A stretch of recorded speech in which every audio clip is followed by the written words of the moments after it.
Today's question answer down in the comments is, what is a movie that you love that everybody you talk to who's seen it seems to hate? Hello, I'm Adam Cesare, a horror author who has unwittingly wandered into the wilds of YouTube, and now his canteen is running low and his rucksack's getting heavy and he may die out here. And this is Project Black T-Shirt, the channel where we take a new or reissue horror movie or multiple horror movies and pair them with a piece of horror fiction that you will enjoy if you like those movies. Today it's been a little while since we looked at a new release Blu-ray from Arrow Video, so we're going to look at two, and they're two kind of super special editions. The first movie we're going to talk about is The Prey, released in 1984 but filmed a heck of a lot earlier in the late 70s, 79 and 80. Making it a fairly early slasher. This is a slasher movie that is cognizant of Halloween. It's cognizant that there is a trend starting here.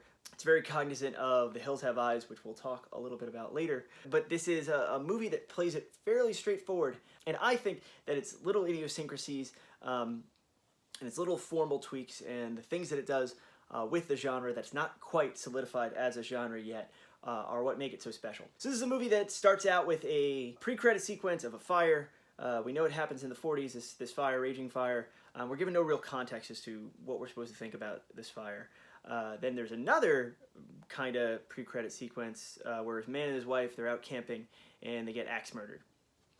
And then we hard cut to our bus full of teenagers, and they're kind of coming up to Keen Wilderness, this made-up park that was actually shot in Idlewild, and they're going up to this North Point that there's been some disappearances around North Point, so they get warned off by this forest ranger that they meet.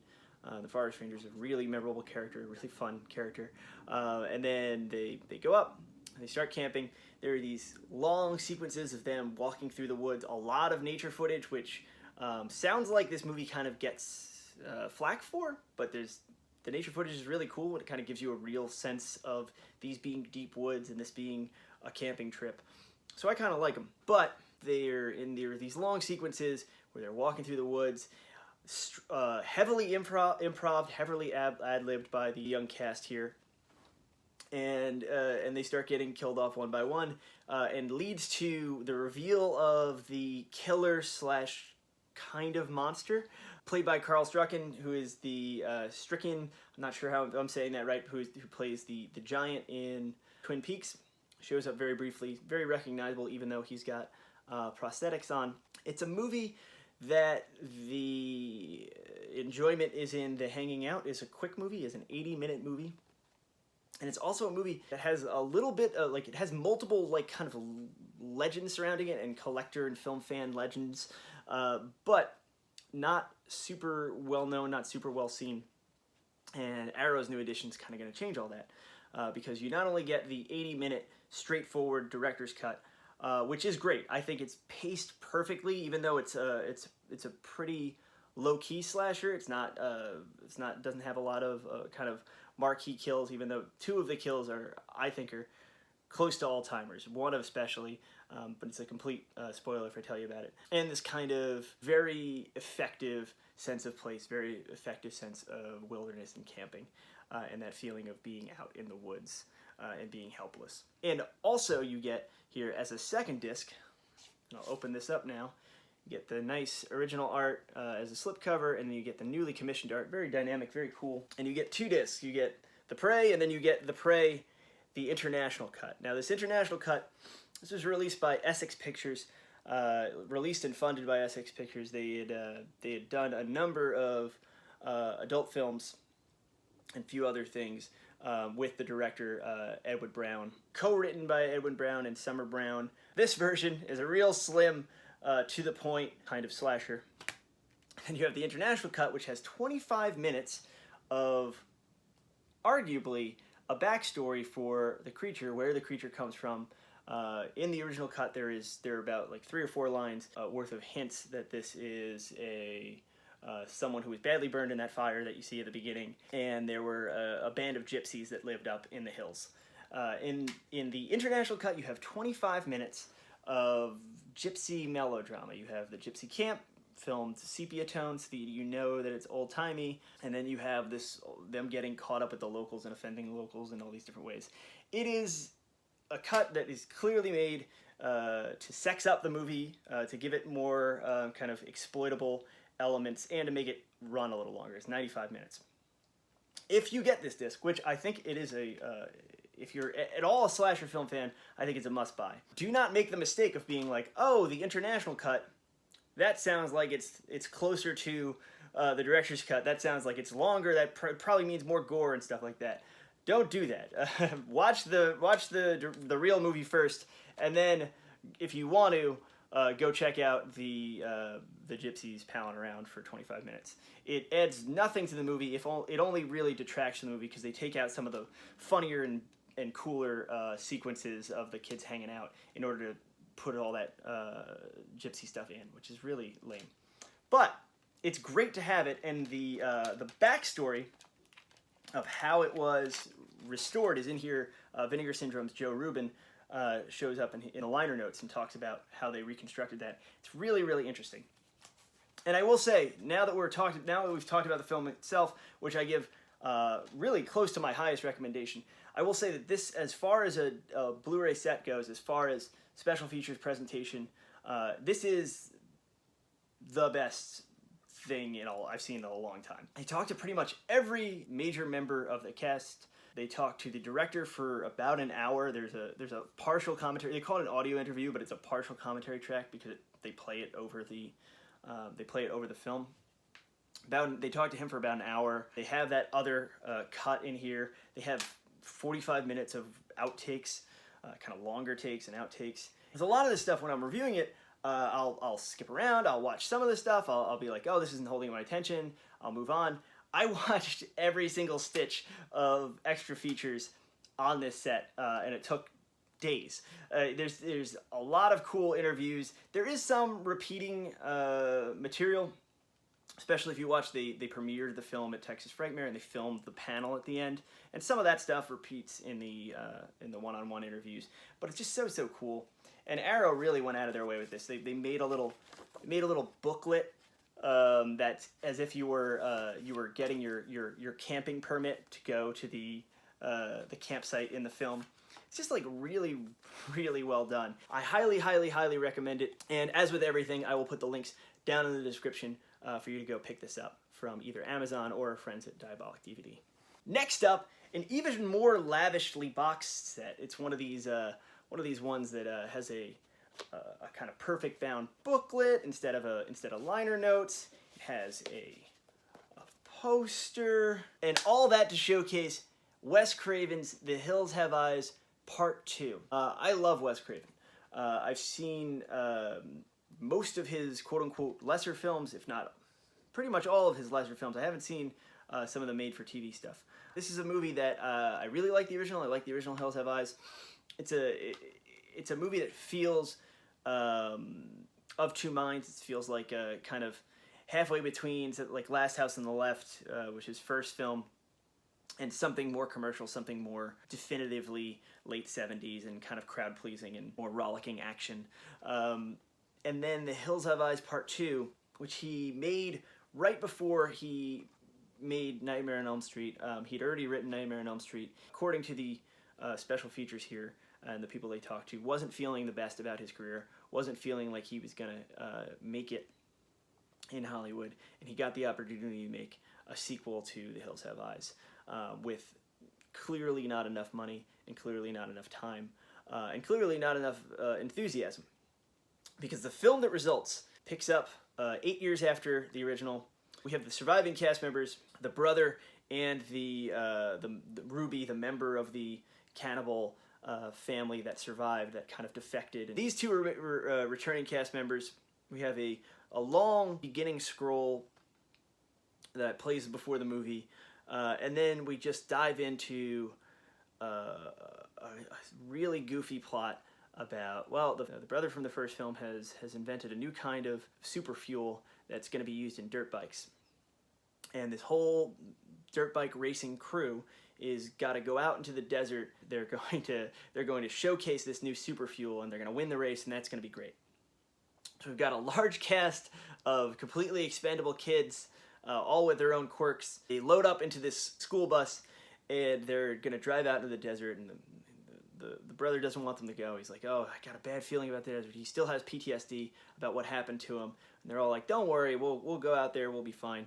And when you know it, they try to take a shortcut because they're running late, and the bus breaks down, and they are menaced by not exactly the family from the first movie, because Michael Berryman, the iconic Michael Berryman, his character Pluto survived the dog attack. Oh yeah, and the dog's with them too. So this crew of many teenagers plus the dog from the first film, who has been 8 years, so he's now a senior dog. Beast is back, and Beast gets his own flashbacks in this movie. There's a ton of recycled footage from the first Hills Have Eyes.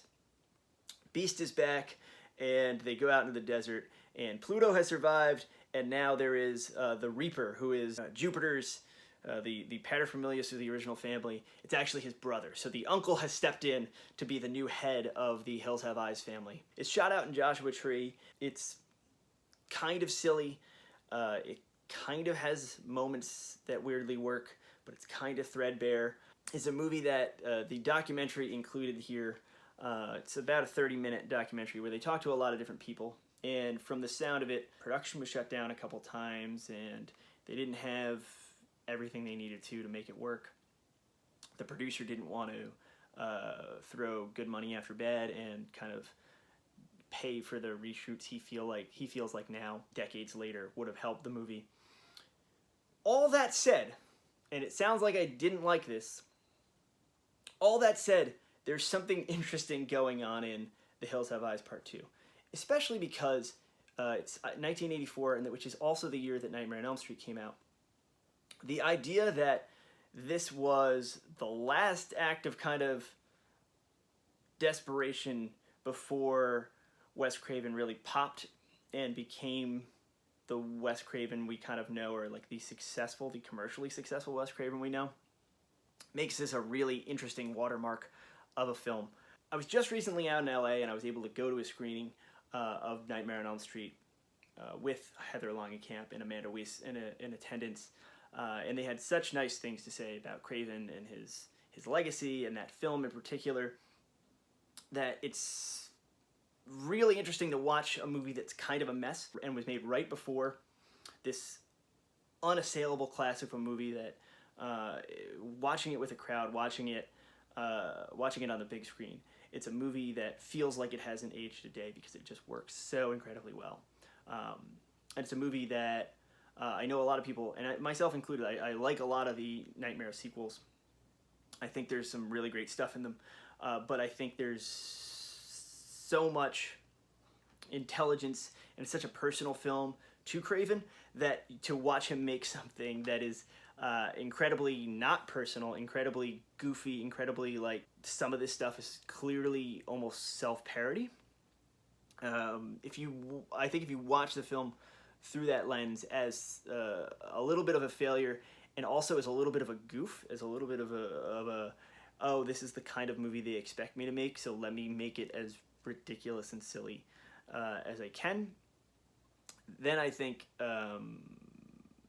this movie becomes super interesting. Out of the two movies we're talking about, especially because they are teens out in the wilderness trying to survive backwoods mutant killers, The Prey is the clear winner between these two.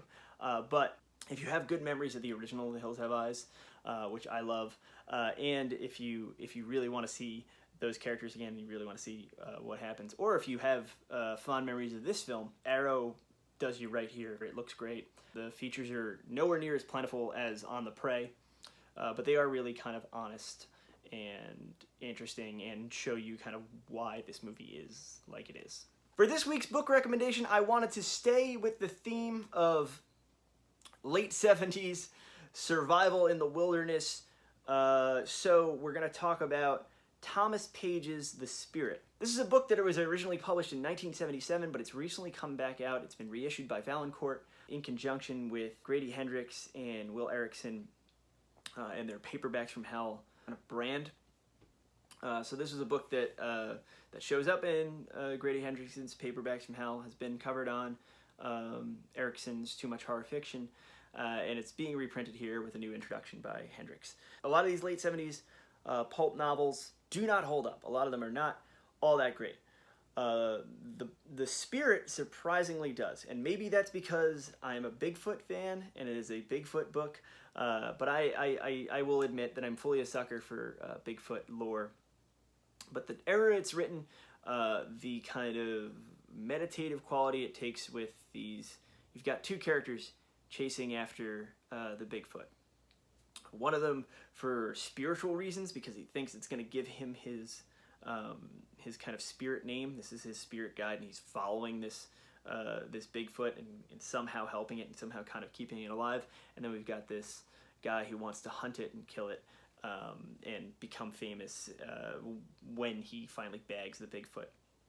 So we've got these kind of dueling ideologies, and they're both putting stuff onto this Bigfoot that they're tracking down. And meanwhile, the Bigfoot is like a mutant Bigfoot, and it is killing people left and right and wrecking people's houses and becoming more and more reckless. In it's Bigfoot. It's supposed to be reclusive, but they give a reason for why this Bigfoot is slowly going insane and doesn't care if it gets seen or not. And it's a really, really interesting take on Bigfoot that takes the Bigfoot lore somewhat seriously. It talks about Patterson-Gimlin footage.